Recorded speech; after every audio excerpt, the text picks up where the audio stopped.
para magkaroon ng schedule sa Bagong Pilipinas Presidential Action Center. Narito ang mga dapat gawin. Gamit ang iyong mobile device, pumunta sa eGovPH app.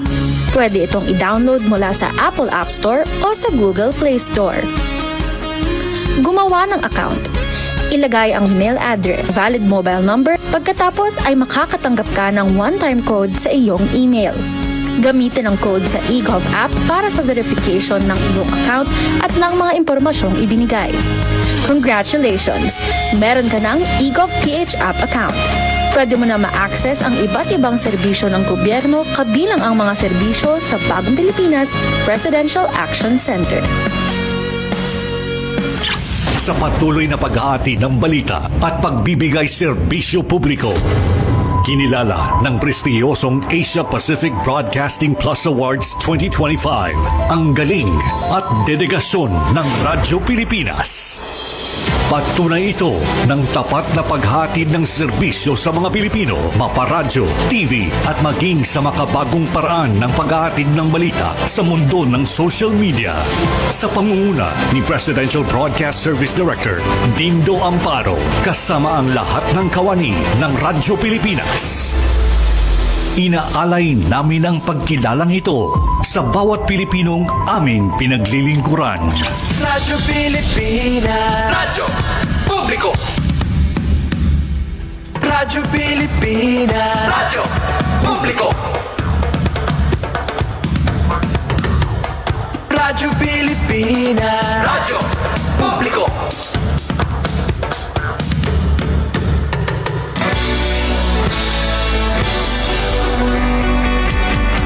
mahalagang mga balita, napapanahong impormasyon.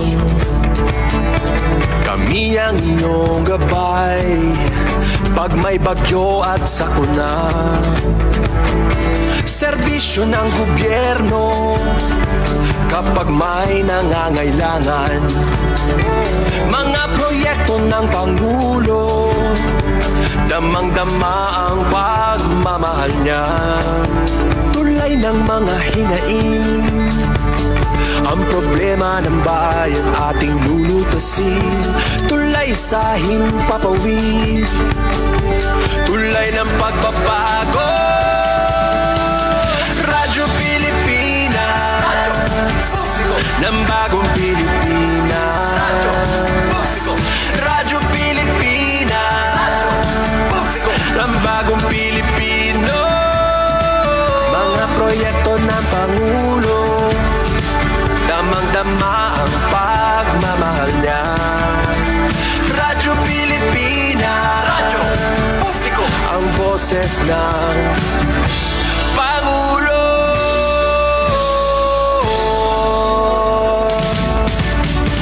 Karamay nyo kami, kahit malayo man kami nakakarating.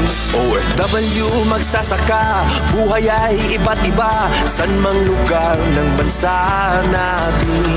Tulay ng mga hinaing, ang problema ng bayan ating lulutasin. Tulay sa himpapawid, tulay ng pagbabago. Radyo Pilipinas, Radyo Publiko, ng bagong Pilipinas. Radyo Publiko, Radyo Pilipinas, Radyo Publiko, ng bagong Pilipino. Mga proyekto ng Pangulo, damang-dama ang pagmamahal niya. Radyo Pilipinas, Radyo Publiko, ang boses ng Pangulo.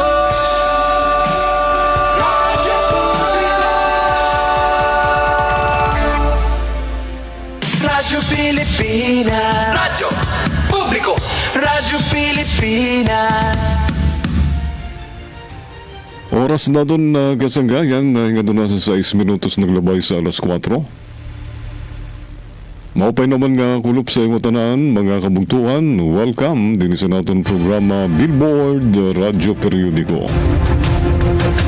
Para yan na nga adlaw sa Biyernes, pizza 15, sa bulan sa Agosto tuig 2025. Kaupod ko sa control si Monet Perito, si Engineer Joven Cardenas,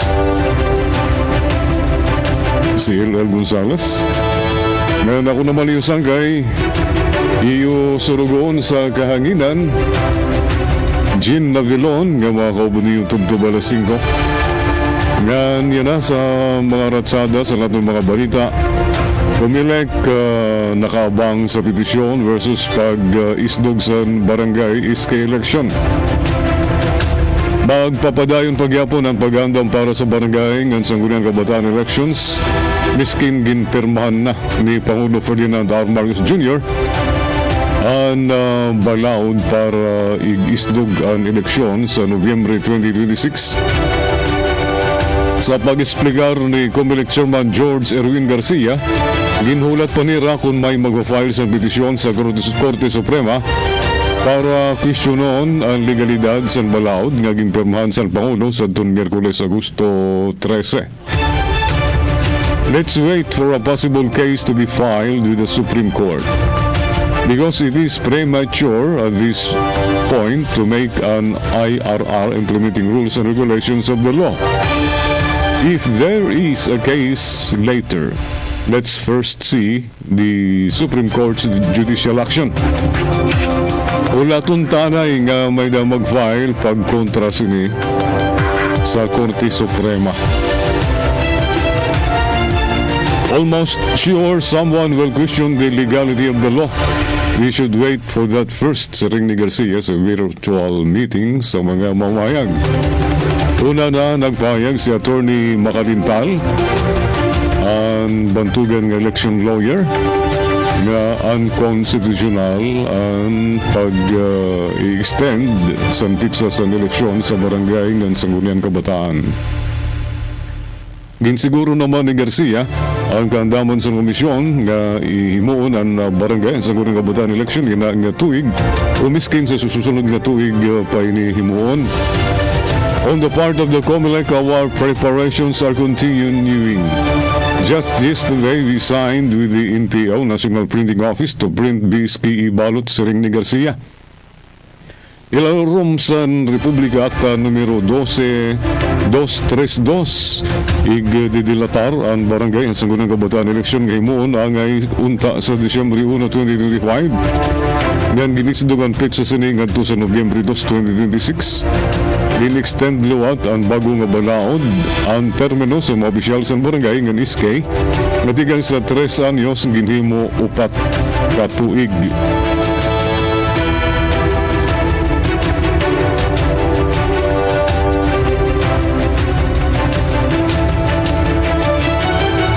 BBM ginpukpok ang gabinete PNP kontra bullying ang panmatay sa eskulahan. Naalarma na liwatan Malacanang sa mga reports ng bullying and krimen sa may eskwelahan. Sanglit ginpa kiwa ni Pangulo Ferdinand R. Marcos Jr.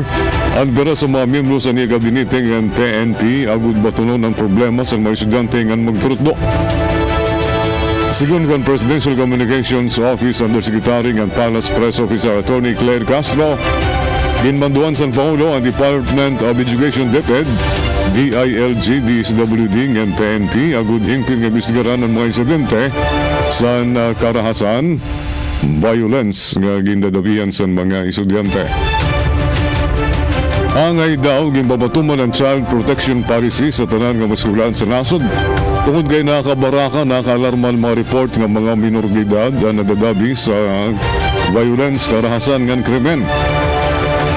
Inutusan na po ni Pangulong Marcos ang mga ahensya ng pamahalaan na masusing mag-imbestiga at i-monitor kung naipatutupad sa bawat paaralan ang Child Protection Policy, siring ni Castro.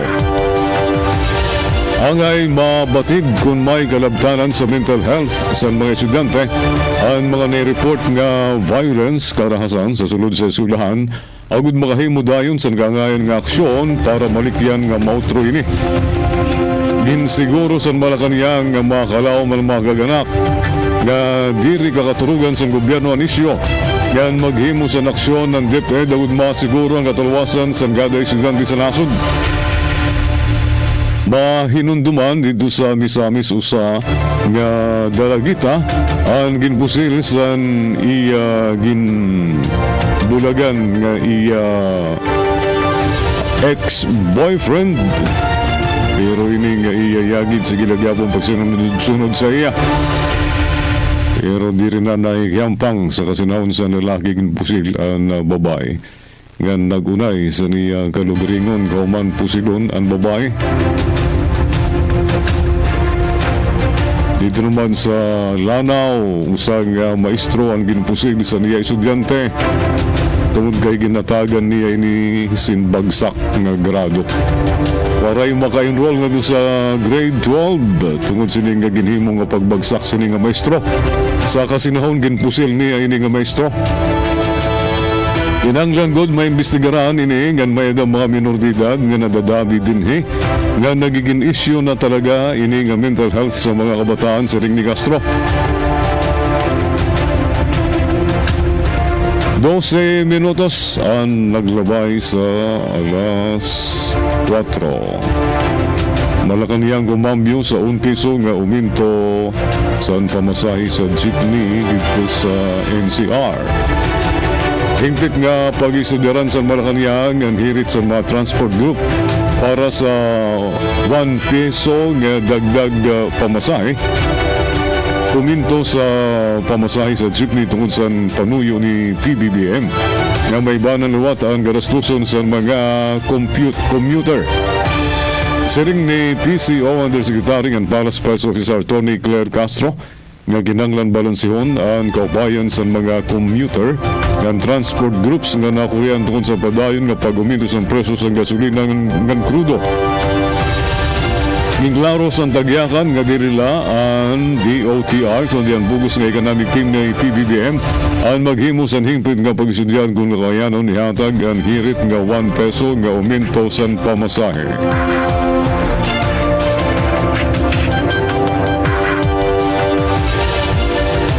Tito Soto, ginpatumaan si Chis Escudero. Donasyon sa kontraktor klarado nga illegal. Gintagan doon ni Senador Vicente Tito Soto III nga klarado nga pagtarapas sa Omnibus Election Code ang pag-arawat sa campaign donation tigang sa mga kontraktor sa gobyerno. Inianyakan ni Soto sa interview ni Pinky Webb sa programa On Point sa Billionaire News Channel. Iging klaro ni Soto nga klarado sa balaod nga diri tutugutan ang suod nga klase ng kontribusyon tungod kay pwede magdurot ini sa conflict of interest. Nabuyon si Soto kan Web kasumpay sa Section 95 sa Omnibus Election Code nga nagsisiring nga diri pwede marawat ang mga magbaralaod sa miskinano para sa kampanya tigil sa kontratista. Correct. Basta mayroong kinalaman sa gobyerno, ikita sa gobyerno, o mayroong trabaho sa gobyerno, hindi kami dapat tumanggap ng kahit anong kontribusyon o tulong ni Soto. Bawal ito, it's really a violation obviously ng kampanya. Sabot nga inisan pagami ni Senate President Francis Escudero nga umarawat siya sa donasyon nga 30 milyones pesos tigang sa Centerways Construction and Development Incorporated sa 2022 senatorial elections. Din amin luwat ni Cheese nga sangkay niya ini nga kontraktor. Nga kababayan, kapariho niya nga taga Sorsogon. Usahan Centerways Construction sa ginpangaranan ni PBBM sa top 15 contractors sa mga flood control projects sa Bugos nga nasod. Isplikar naman ni Escudero, maihanan niya nga sangkay ang chairman sa Centerways Construction. Nabulig sa ira tumikang sadto pa. 16 minutos ang naglabay sa alas 4. Mabalik uman sa mga pahibaro sa kontrol. Of the day, business, sports, music, and entertainment. Dadalhin sa inyo ng mas pinaganda, mas pinalawak, mas pinalakas. Radyo Pilipinas. Radyo Pilipinas Calbayo, DYOG 882 AM. Sa ASEAN, iisa ang laban pagdating sa kalusugan. Kaya't ang banta sa isa ay banta sa buong riyon. Ito ang diwa ng One Region, One Health. Alam niyo ba, noong kasagsagan ng pandemya, nagpadala ng tulong ang mga kapitbansa ng mga PPE, test kits at kaalaman. Dahil sa koordinadong aksyon ng riyon, mabilis at maayos itong naiparating sa mga nangangailangan. Nagkaroon ng online training, palitan ng datos at sabayang aksyon. Bawat bansa alam ang susunod na hakbang kahit magkakaiba ng hamon.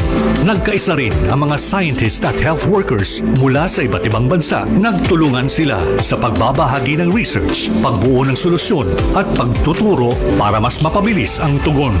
At hindi lang kalusugan ng tao ang mahalaga. Minsan, ang sakit ay nagmumula sa hayop o kapaligiran. Lahat naramdaman natin yung impact ng COVID sa ating day-to-day living. And sabi nga nila is yung COVID may have come from bats na tumalon sa ibang species and then eventually sa humans. So nagkaroon tayo ng ganung klaseng awareness na ang biodiversity loss, pag nangalaga tayo ng kalikasan natin, it can actually support our efforts to prevent in the long term yung mga zoonotic diseases or mga pandemic. Kaya mahalaga ang kabuuang pagtingin sa kalusugan ng tao, hayop at kalikasan o ang tinatawag na One Health. Isa itong pagtutulungang paraan para sabay-sabay mapangalagaan ang lahat ng ito, lalo na laban sa mga bagong sakit, resistensya sa gamot at epekto ng climate change. Dahil sa ASEAN, mas mabilis ang tulong, mas handa tayo at mas ligtas ang bawat isa sa riyon.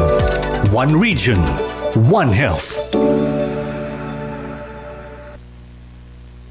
Alright, oras natin.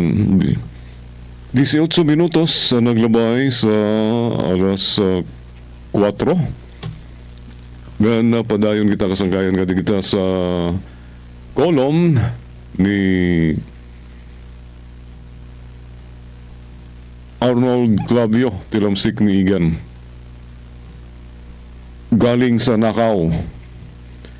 Basahon tayo ni sa payagan Abante una sa balita, August 15, 2025 issue.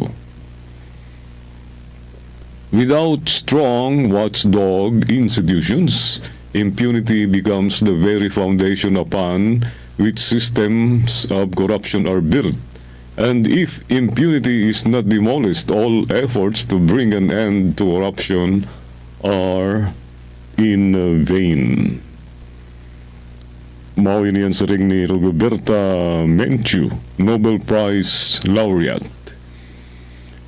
Kung waray makusog nga mga watchdog institutions, waton mga naghingita, nagbabantay sa mga pangurakot sa aton gobyerno, impunity ang nagiging pinaka pundasyon diin ang sistema sa pangurakot ang ginihimo. Ngan kun ang impunity ang diri mapuy-puy nga tanan nga paniguro nga tapuson ang pangurakot ang mapapakyas. Mao ini ang yakan ni Rigoberta Menchu, Nobel Prize laureate. Maghimo kam sa kalukuhan kung mabuking kamo pa nahisina. Paano kam nabubuhi sa iyo mga manggad nga kinawat? Giskin nga ang iyo manggad ang tigang sa pangawat sa kaban ng bayan na waray baka muna konsensya ng iyo ang tinigangan sa iyo pagyaman mauan tigang sa iyo pangawat sa kwarta sa mga tao. Marahalon nga mansyon, marahalon nga mga sarakyan, mamarahalon nga relos, damo nga katunaan nga propriedad, permi na biyahe abroad, damo ang karelasyon. Patinaan mga magrasa nga pagkaon nga igin papatimo mo sa imo mga anak, tigang sa kawat. Diri kay nahanglan sa matalino para kwintahon nga sweldo mo sa gobyerno ang diri sadang sa karangyaan mo sa kinabuhi. Ang ginhuraran niyo nga tungkulin ang magserbisyo, diri magpakayaman sa iyo pwesto. Pero kay nano samtang nag-iiya ka sa serbisyo, palayo ng palayo, naghinarayo, ang imo kamutangan, mas labi ka nga nagyayaman, nga nanimo mga nauwat, ang imo mga naghimakuri, mga pobre, nga mga butante. Ganyan na nga hinay-hinay na hubuan na niyo katauhan, galit-galitan ka, nahisina na kam, baga na ka man sino. Ugas kamay sa mayhang nga panahon, ni mo nga pagsawsaw sa kaban ng bayan. Kasalanan ba sa mga bulupyo nga waray ka kabusugan? Sobra ni mo kakog. Diri tanan sa mga buwa ang kaya pagtakpan. Diri tanan sa kamaturan ang maitatago kailanman. May katapusan ang kakog, ininaan panahon, walang personalan. Amad to ang kolom ni Arnold Clavio, tilamsik ni Igan, galing sa Nakaw. Abante, una sa balita, August 15, 2025 issue. Ngadi kita sa kolom naman ni Senadora Risa Ontiveros, wala kayo sa mama ko. Manggad san kalugaringon lingwahe. Kada bulan sa Agosto, ang nagsilibrar kit sa buwan ng wika.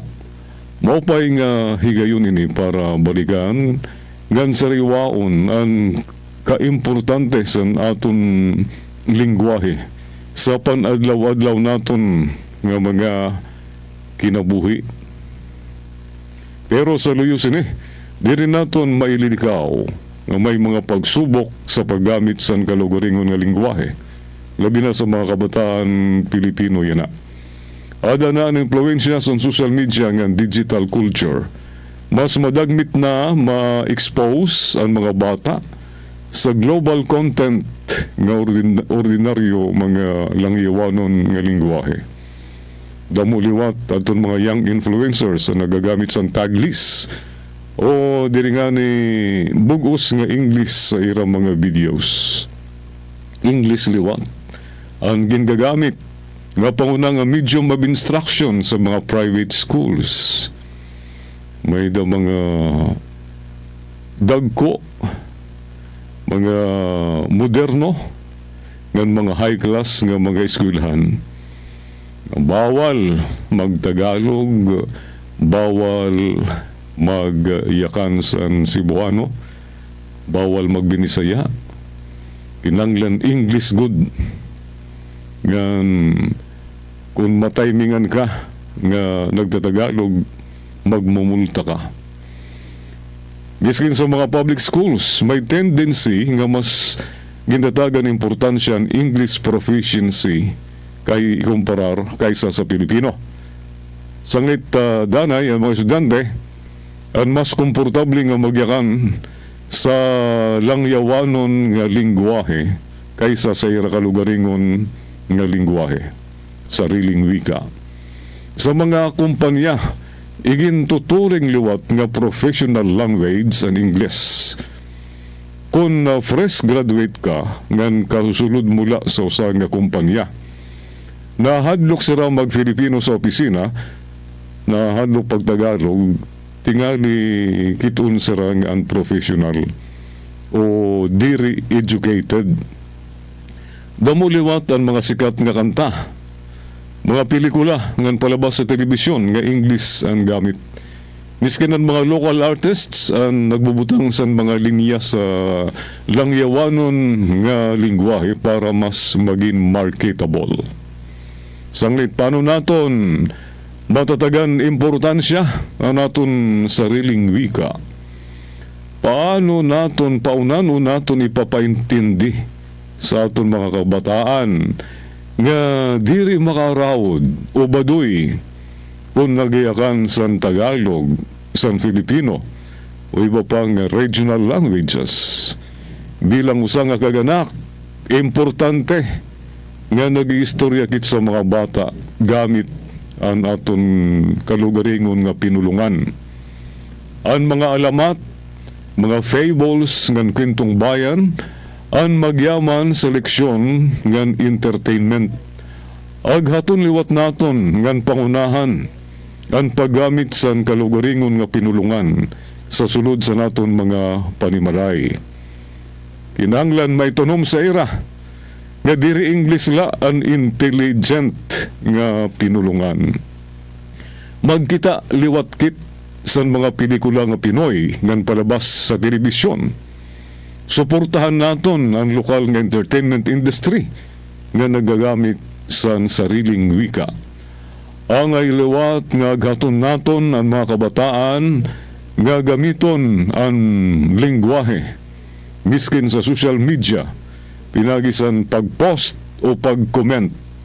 Tudduan sila nga magbasa sa mga libro, tula, ngan kwento nga nakasurat sa Pilipino. Ang lingwahe, labot sa pagisan komunikasyon, ang kaparte sa naton identity, pagkakakilanlan bilang mga Pilipino. Dara mo din ang kasaysayan, kultura, ngan paminsar sa naton mga kapuyapuyan. Unta, makita naton ang mga kabataan nga proud, madinasigon sa paghiyakan sa Tagalog o Filipino ng regional languages.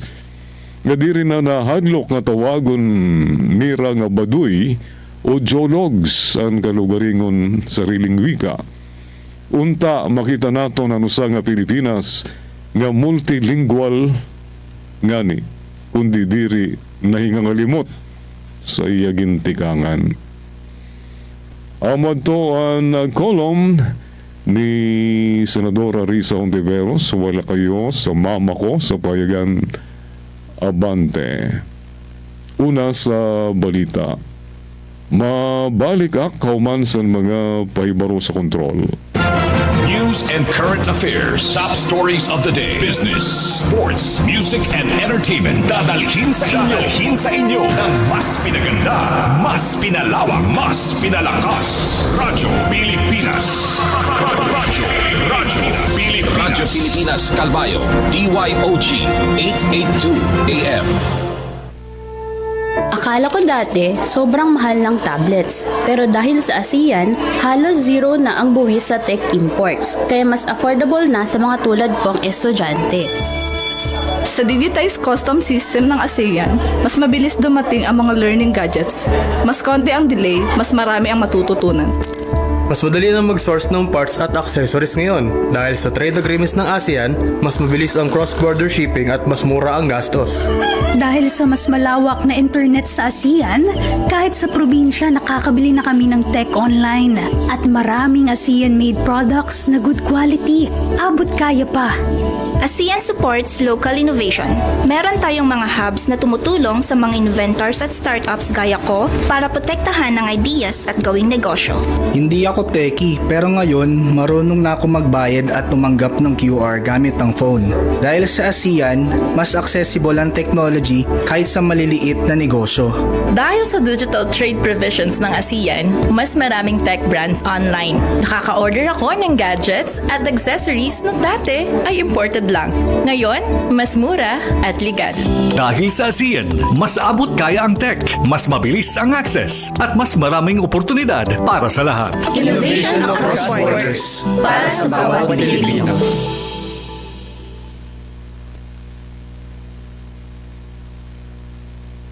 Alright, 31 minutos ang naglabay sa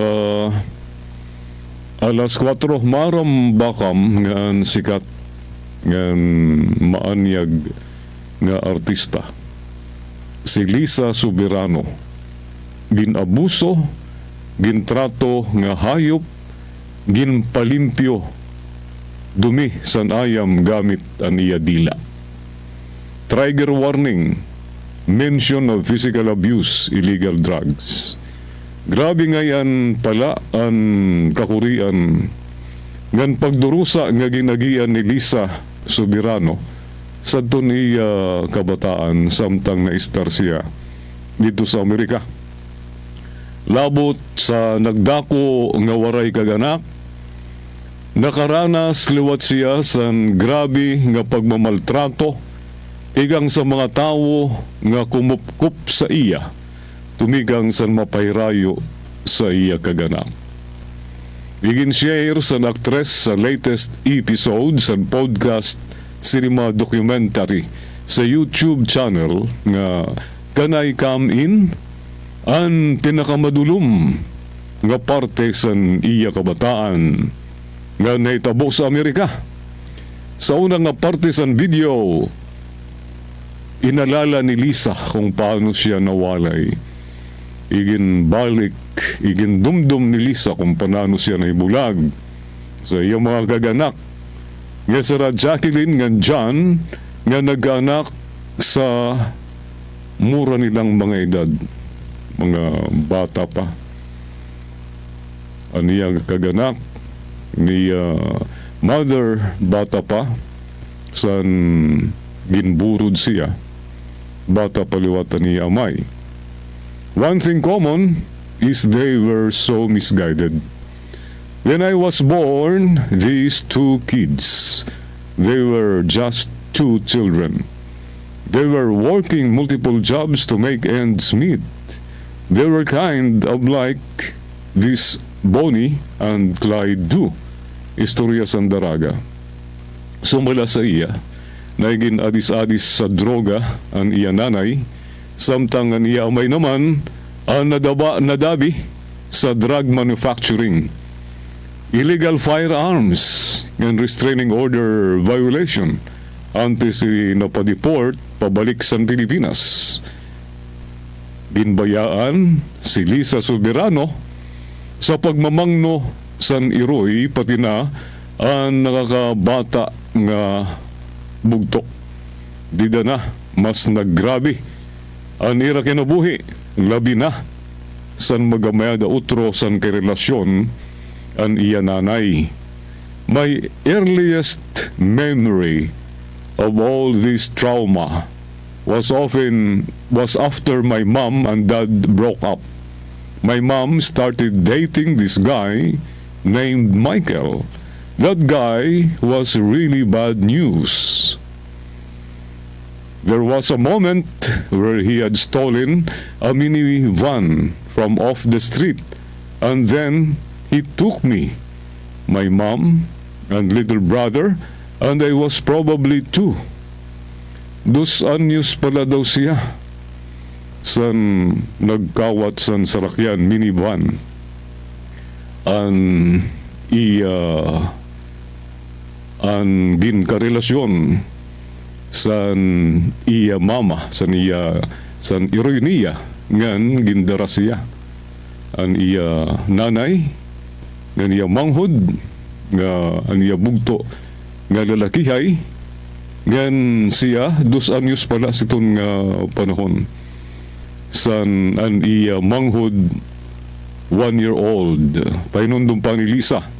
San magtangka daw siya, nga tumakas, pero nadakop siya ni Michael, sangit galit na galit sa kanya.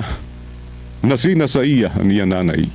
Sering pa ni Lisa, kapag daw waray ang iya nanay, ginpapasakitan siya sa iya pinakamay.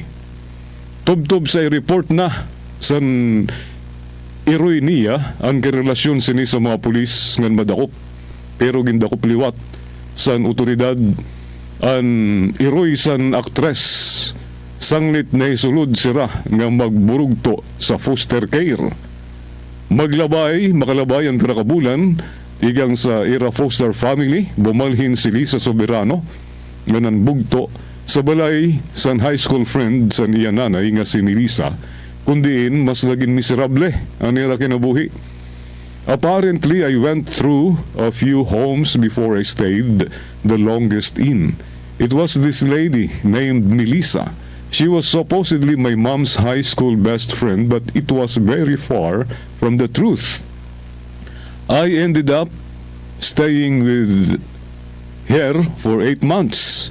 In the beginning, it was all right, and then eventually, she shared treating me differently. For a while after that, they will do family movie night once a week, and I was the only one to participate in family movie night because I was the family dog. They would literally call me the family dog, and I would have to sit in like a big cardboard box behind the sofa, and I would actually sit there like a dog. Ginhimo siya nga ayam siring ni Lisa Subirano. Ginhimo siya nga ayam sira nagdigang pag-abusar kan Lisa Subirano. Dirila psychologically. An unang higayon, an hitabo san siya, san ini si Lisa Subirano, sa nagkakaon spaghetti dida sa lamisa. Ngan, mao ini nga nagamada siya phobia sa pagkaon meatballs. Yan na. Siya na persa nga kumaon sa usa, ngan nabulunan siya. She didn't do anything and she just watched me. The next instance I remember was when their actual family dog took a shit on the carpet and she called me to clean it up.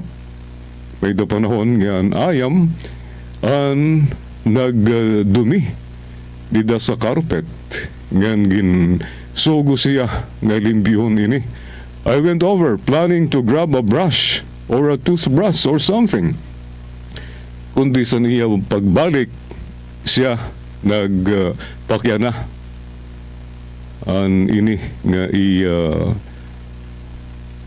pinaka-guardian nagpakyana. Nano mo ginhimo? I said in my little girl voice, I'm cleaning it like you asked me to. Pero nagsiring, ayaw. Gamita, hanimo dila paglimpyo sa dumi sa nayam. I thought she was joking. Kasabot ko, nagditiyaw na siya. Until she grabbed the back of my head and forced me down onto the carpet. Pagbabalik tanaw ni Lisa Subirano. Nakatakas la ang magbugto sa malaimpyerno nga lugar san madiskubre sa nusa nga social worker ang ginihimo nga panabuso sa ira. Kasunod sini, ginpauli sila sa Pilipinas para sa balay na san iya tinuod nga tatay, may star, tungod san health condition san ira lolong ang lola. May kalugaringon na nga pamilya ang nanay nira sa siton nga panahon. I am strongly opposed to this. I didn't like my dad at all. I didn't grow up with him. I knew of him. I would talk to him on the phone from time to time, but I could never imagine myself going to the Philippines and living with him full time, but that's what needed to happen. At the age of 10 and just anyos pala daw siya, ani manghud nga lalakihay, upod siya, nag-migrate sa rangan sa Pilipinas, nga umistar na sa strange nga pinakaamay sa ring ni Lisa. It was uncomfortable because they demanded so much from me as a daughter that I felt unmerited because he was not around. A lot was going on, a lot of fear, a lot of uncertainty, and then out of nowhere this guy comes up to me and kisses me on the cheek, and it's my father. I just pushed him and I feel disgusted. He expected that we would act like we knew each other all this time, but we just had conversation on the phone, and that would last like 3 minutes. Explikar pa ni Lisa. He didn't know how to take it step by step, and he just made me uncomfortable. Pahayag sa daraga. Sa orhing partisan video na iyakan ni Lisa ang mga pulong, hope, tinuod niya nga ngaran, I promise you, I won't ever let anyone make you feel inferior. Ever. It feels safe to release. I never feel like anybody was actually listening to me, even if I'm crying for help. It's nice. So thank you. And I hope that everyone will be a little kinder to themselves and not tolerate bullshit. Amo to ang salaysay ang pag-istorya ni Lisa Soberano sa niya kinabuhi. 41 minutos ang naglabay sa alas 4. Alright. Gan bueno, nga din naman kita mga kasanggayan sa Filipino Star. Ngayon, itaon-taon na ano ba yan na editorial sa sininga pahayagan. Yan na nga adlaw. Walang nasisindak sa Anti-Drunk and Drugged Driving Act. Maway doon na editorial. Pero nga di kita sa kolom ni Jarius Bundok. Smuggled na squirrels, iguanas, ginpipiste ang Pilipinas, Taiwan. Sa kolom sa poll ni Jarius Bundok. Sa Filipino Star ngayon, August 15, 2025 issue. Nagsasarang yan na ang squirrels sa Fairview, Quezon City ngan Antipolo, Rizal. Diri ni Philippine squirrels kundi lahi nga tikang sa North America. Nakawala o ginbuhian ini sa mga magyaman nga pamilya nga illegal nga nagpalit sini pero nagsawa pag mangno nagdamo ini sa kaguguban sang lame sa dam ng San Upper Marikina watershed. Malaksi nagdamo ang squirrels bagaan yatot. Ngan bagaan yatot liwat nga gin papanrubat ang mga pananom, ginpipirwisyo ang mga pananom, hardin ngan kahoy san balay, gingagamitan sira san hilo sa yatot. Sa Taiwan, may peste nga iguana. Diri lawat endemic dito ang species, anining species, igin ismagol la tikang Ecuador, ang iba pa nga parte sa South America. Sugad sa squirrels sa Pilipinas, nakawala o ginbuhian ang mga iguana sa mga magyaman nga Taiwanese. Malaksi sila nagdamo. Masobra 200,000 na yan na ang gumagala siring sa gobyerno. Ang adult ang 30 centimetros o 12 inches ang kalabon sa lawas tikang sa iya nguso tub-tub puwit diri pa kaupod ang iya uking. Ginaatake nira ang mga bukirin ngan gingakaon ng mga espesyal nga utanon ngan prutas nalulugi ang mga magtaranom.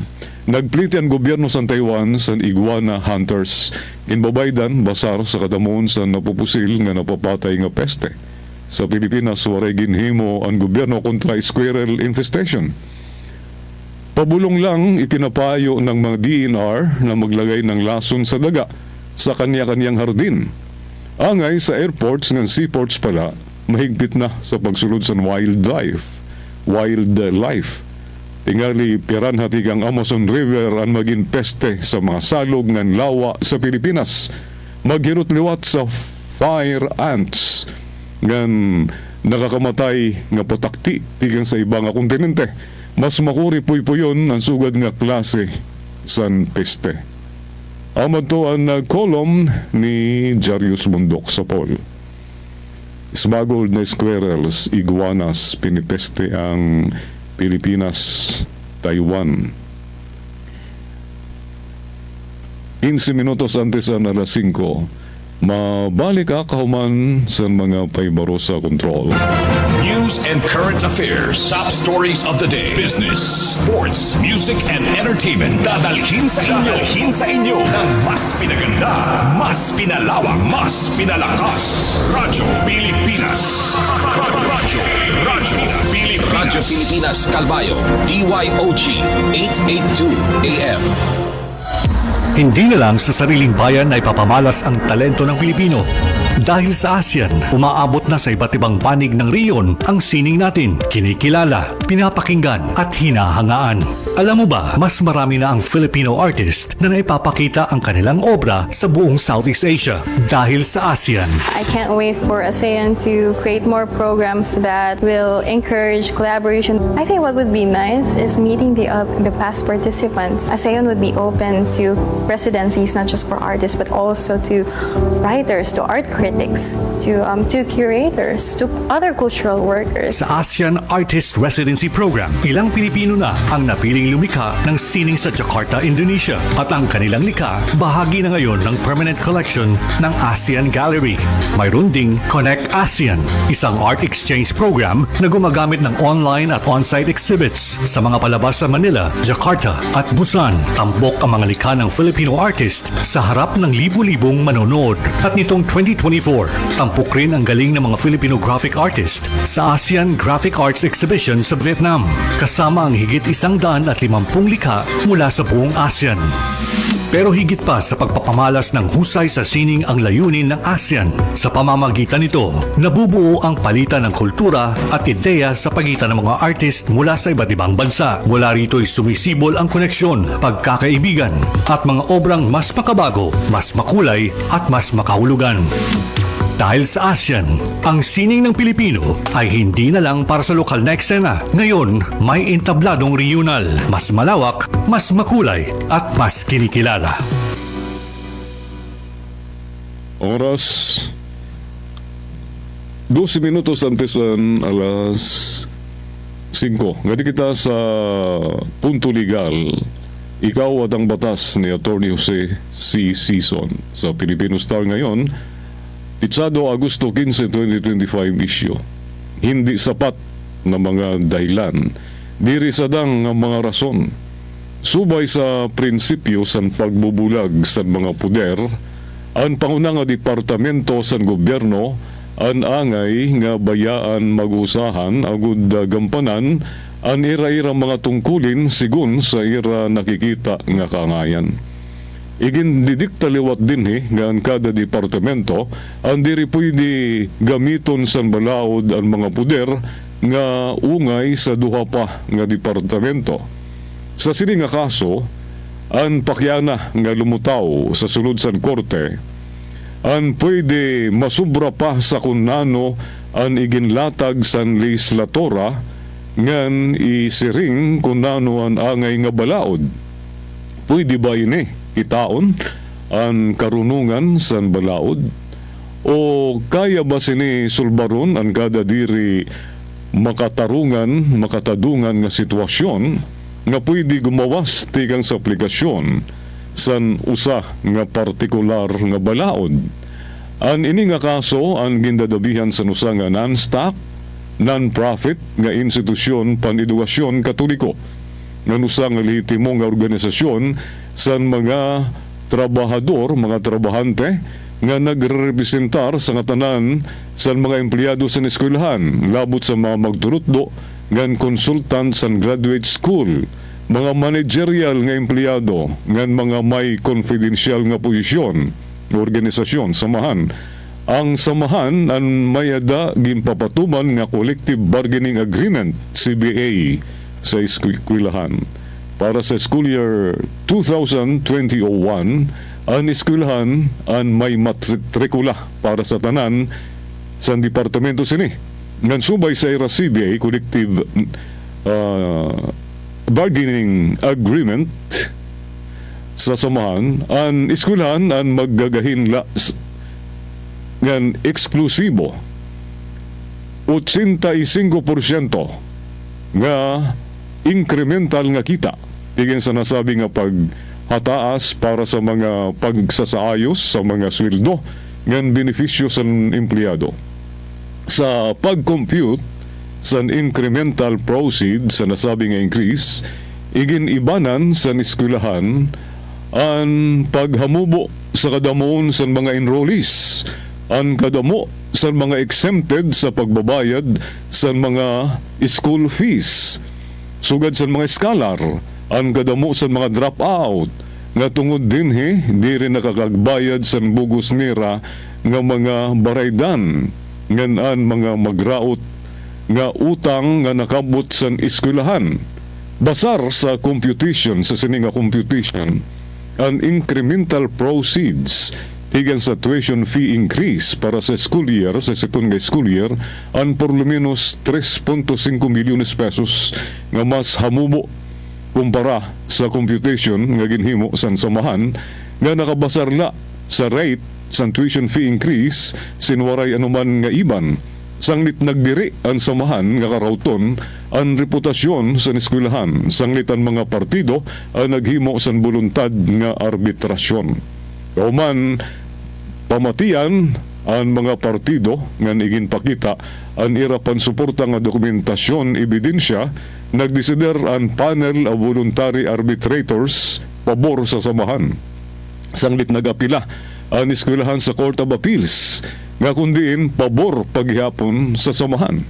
Ginbanggit sa CA Court of Appeals ang Section 5 sa Republika Acta 6728 nga nagsisiring nga ang incremental proceeds ang angay matudlokla tikang sa kadugangan nga bayad sa mga estudyante, mga beses sa kadamo sa mga estudyante anuman ang matotal nga kita nga nan kadamo sa mga enrollees para sa panahon nga ginarampangan.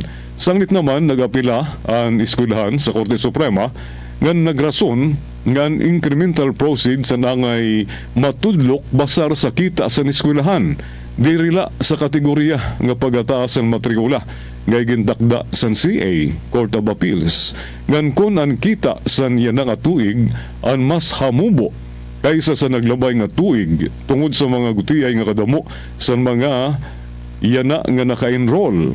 Kung sugad, pwede waray pulos o incremental proceeds kundi usa nga pagkalugi o naibanan ang mga narekaudar, ang mga natiro. Sa madali nga pulong, ipinaglaban sa eskwelahan, sa sining eskwelahan, ang net nga pagataas ang kita sa tuition fee. Ngan diri ang rate o kandidat sa pagataas ang matrikula nga ginsusukot nga naghatag dalan sa eskwelahan agud aktual nga maidistribuer ang mga benefits sa mga empleyado. Sigun sa formula sa mga empleyado sa CA, ginpupugan ang interes sa eskwelahan tungod kay ginkinahanglan sini magbayad sa mga pagataas sa kompensasyon sa empleyado sa luyusan pagkawara sa kita sa matrikula nga pwede maingadto sa ira pagpaserla. Bisan pa man, gindesideran sa Korte Suprema nga nakikisubo ini sa dilema sa eskwelahan ngan maging sa iba pang mga institusyon pan-edukasyon nga kapareho sa ira pagkakaruyag nga ipahataas ang kompensasyon sweldo sa mga magdurutdo ngan pahiluwagon ang mga pasilidad sa eskwelahan pinagi sa paghataas ang mga braydan sa matrikula ngan mahibabaruan sa kaurhian nga sa luyusan ira maupay nga panuyo ang ira matutal nga kita ang talaga nga naghamubo tungod sa gutiay la nga kadamusan mga enrollees nga diri kaya lampasan kundi diri kaya sa mga balaod klarado nga nakapahamtang ang siguro nga porsyento la sa pagataas ang tuition fee ang angay igahin para sa mga tauhan sa pagtutuddo ngan diri nagtutuddo ng teaching personnel. Diri ni basta diri ni angay ibasar sa iba pa nga salik sugad sa paghamubo sa kadamo sa mga enrollees, sa kadamo sa mga exempted sa pagbabayad sa mga baraydan, sugad sa mga scholar, sa kadamo sa mga dropout nga diri nagbabayad sa bugos nga baraydan nganan mga magraot nga utang sa eskwelahan. Ang hudikatura ang diri pwede lumahos sa kung nano ang ginlatag sa legislatura o kung nano ang angay nga balaod agud masulbaran ang diri makatadungan nga sitwasyon. Ang solusyon ang wara sa korte kundi sa kongreso. Labot pa napalyan eskwelahan nga magpakita sa ebidensya nga nagantos ini sa pinakahamubo nga paggalugi bilang direkta ng ginginanglan resulta sa pagataas sa tuition fee. Ang mga awareness ini mao ang mga hakahakala nga lubha nga diri sadang agud ibagsak ang paghatol sa CA. St. Joseph's College versus St. Joseph's Workers Association, samahan GR 155609, Pitsado Enero 17, 2005. 4 minutos antes kita mag alas 5. Nga na bueno, editorial sa payagan Filipino Star ngayon kakulop, huwag biguin ang tawag ng mamamayan. Ayaw pakyasa ang karuyagon sa mga taong bayan. Hamubo ang kumpiyansa sa mga mulupyo sa Philippine National Police tungod sa magraot nga ginhimo sa mga miyembro sini. Nanhulidap, nangungutong, mahilig magplanting sa mga ebidensya, nga nagre-recycle sa druga, nga nankahubya nga puros pagpabadako sa nira mga tiyan ang ginhimo sa mapinit di aircon nga police station. Samtang may nahitabo nga krimen sa ligid sa mga presento, padayon ang paginaturog sa mga pulis. O kung diri nakaturog, naguyag sa game sa cellphone. Sige ang cellphone.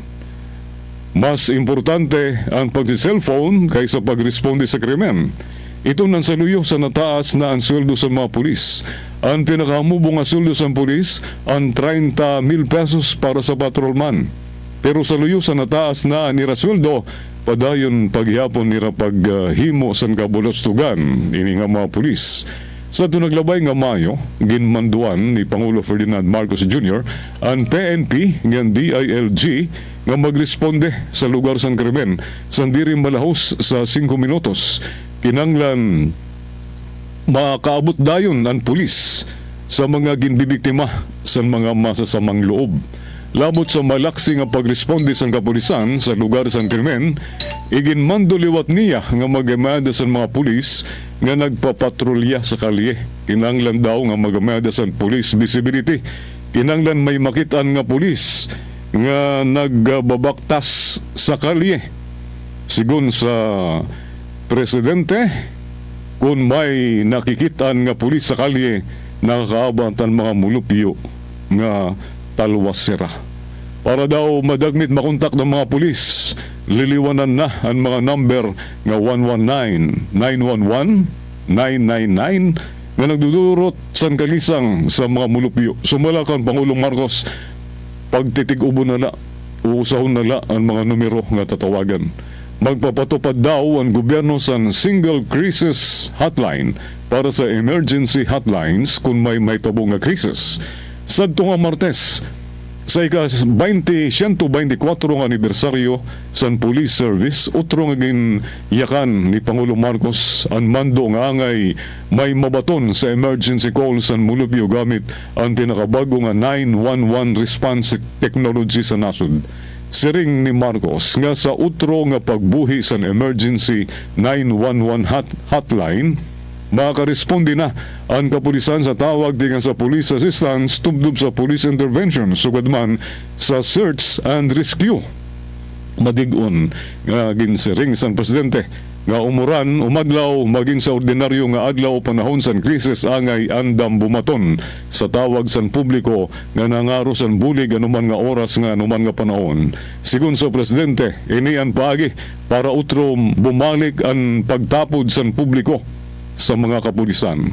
Laumi, kamong nga mga mulupyo angay maglaom ang ginhimo nga pagserbingan pagprotekta sa PNP.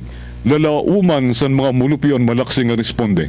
Ayaw pakyasa ang tawag sa mga nainginanglan. Kung nahimo ini, mahibabalik ang pagtapod sa mga mulupyo. Amad doon editorial kakulop naglaw sa Filipino Star ngayon. Adiyan nato news update. Mula sa pinakamalawak na newsroom sa buong Pilipinas, ito ang Radyo Pilipinas News Update. Artista nga si Nadia Montenegro nga Staff ni Senador Robin Padilla gintutudlok nga mao ang nagmariwana sa sunod sa Senado. Ginngaranan sa nusang staff ni Senador Ping Lacson ang anay aktres nga si Nadia Montenegro sa kontrobersyal nga kuno paggamit sa marijuana sa sulod sa Senado. Sa incident report sa Office of the Sergeant at Arms, siring ni Senate Security Officer Victor Patelo nga duha ka beses nailista ang kakaiba nga baho tigang sa Ladies CR apiki sa opisina sa mga senador. Una, sa tunig-2 ka semana sa Hulyo, banda alas 5 sa gulop, man makarawat sa tawag, tigang sa usa nga male staff. Sa ginhimong inspeksyon na kumpirma ang baho, kundi waray na abtan nga nagsisigarilyo sa marijuana. Sa 2 Agosto 12, nagsumbong naman ang staff ni Lacson nga nakalanghap siya sa baho nga gintudlok niya marijuana tingan sa nasabi nga comfort room nga ginsiring ang nagusahan nga tao sa area mao si Nadia Montenegro. Waray nga rani sa report ang staff ni Lacson nga nag-arukan Patelo sa pasimple nga pakyana sa pakyanhan si Montenegro kung umagi sa iya post. The male staff member asked me to discreetly approach Miss Montenegro, which I did when she walked past my post. As was unable to leave my station being the only one on duty at the time, siring ni Patelo sa iya incident report. Igindiwara ni Montenegro nga nagsigarilyo siya o naggamit sa marijuana sa Lady CR. Kundi ginamit nga may vape sa iya bag nga naisumat nga pwede gintigangan sa baho sa marijuana. Sa luyo sini gintagan nira sa 5 días si Montenegro agud mag-explicar nga nabatid nga nag-file na ini sa leave of absence. Amado aton news update, Jean Navilon, iutag notisya. Mula sa pinakamalawak na newsroom sa buong Pilipinas, ito ang Radyo Pilipinas News Update.